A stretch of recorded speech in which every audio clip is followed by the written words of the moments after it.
এই গরমে রান্নাঘরে বেশিক্ষণ থাকা কিন্তু খুব কষ্টকর হয়ে দাঁড়ায়, অথচ স্পেশাল কিছু খেতে ইচ্ছে করলে আপনারা আজকের আমার এই রেসিপিটি বাড়িতে বানিয়ে নিতে পারবেন। খুব সামান্য কিছু উপকরণ এবং খুব কম সময়ে এই সুস্বাদু মিক্সড ভেজিটেবল ফ্রাইড রাইসটা আপনারা বানিয়ে নিতে পারবেন। নমস্কার বন্ধুরা, টেস্টি ডিশেস বাই রুমা চ্যানেলে আপনাদের সকলকে স্বাগত জানাই। করার জন্য প্রথমে ভাতটা করে নেব। তার জন্য জলে দিয়ে দেব 2টো এলাচ, 2টো লবঙ্গ, একটু দারচিনি, অল্প সাদা তেল দিয়ে জলটা বয়েল আসতে দেব। জলটা বয়েল আসলে আগে থেকে ভিজিয়ে রাখা চালটা ভালো করে ধুয়ের মধ্যে দিয়ে দেব। ভাতটা যখন 80% কুক হয়ে যাবে তখন জল ঝরিয়ে নামিয়ে রাখবো। রান্নাটি করার জন্য যে সবজি নিয়েছি সেটা হলো গাজর এবং ক্যাপসিকাম। আপনারা আপনাদের পছন্দ মতো সবজি কিন্তু যোগ করতে পারেন।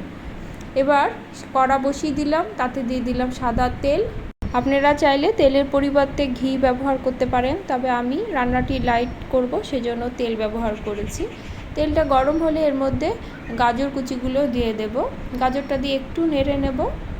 নেড়ে নিয়ে এর মধ্যে দিয়ে দেব বেশ কিছুটা কিশমিশ। আমার বাড়িতে কাজু খেতে চায় না, সেজন্য আমি কাজুটা স্কিপ করেছি। আপনারা কিন্তু কাজুটা যোগ করতে পারেন। আর দেব 2 থেকে 3টে কাঁচা লঙ্কা। কাঁচা লঙ্কাগুলো আরভাবে কেটে নিয়েছি।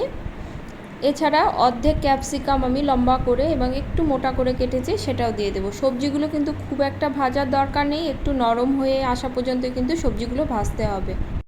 অল্প পরিমাণে নুন দেব, এতে সবজিটা কিন্তু বেশ নরম হয়ে আসবে। আপনারা এখানে ফুলকপি, বিনস, মটরশুঁটি এবং আপনাদের পছন্দ মতো সবজি কিন্তু অ্যাড করতে পারেন। আমার ঘরে গাজর এবং ক্যাপসিকাম ছিল, আমি 2টো সবজি দিয়েই ফ্রাইড রাইসটা তৈরি করছি। এবার আমি এর মধ্যে জল ঝরিয়ে রাখা বাসমতি চালের ভাতটা দিয়ে দেব। ভাতটা দিয়ে কিন্তু সবজির সঙ্গে ভালো করে মিশাতে হবে।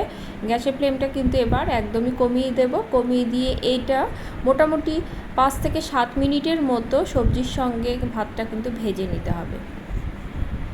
ভালো করে উপর নিচ করে দেব। উপর নিচ করে দিয়ে এবার এর মধ্যে দিয়ে দিব স্বাদ অনুসারে নুন আর দেব চিনি। চিনির পরিমাণটা আপনারা আপনাদের স্বাদ অনুসারে দেবেন। অনেকে মিষ্টি ফ্রাইড রাইস খেতে চায়, তাহলে চিনি পরিমাণটা বাড়িয়ে দেবেন।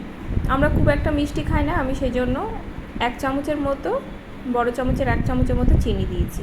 আর দেব হাফ চামচের মতো গোলমরিচ গুঁড়ো এবং গরম মশলার গুঁড়ো। সব উপকরণ দিয়ে রাইসটার সঙ্গে ভালো করে মিশিয়ে নিয়ে 5 থেকে 7 মিনিটের মতো ভেজে নেব।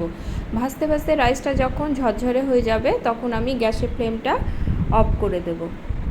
অফ করে দিয়ে পরিবেশনের পালা। আজকের আমার এই ভিডিওটি আপনাদের কেমন লেগেছে কমেন্টে অবশ্যই জানাবেন, এবং ভিডিওটি ভালো লাগলে লাইক কমেন্ট করবেন, এবং আমার ভিডিও নোটিফিকেশন পেতে বেল আইকন কিন্তু অবশ্যই প্রেস করবেন। সকলে ভালো থাকবেন। ধন্যবাদ সকলকে।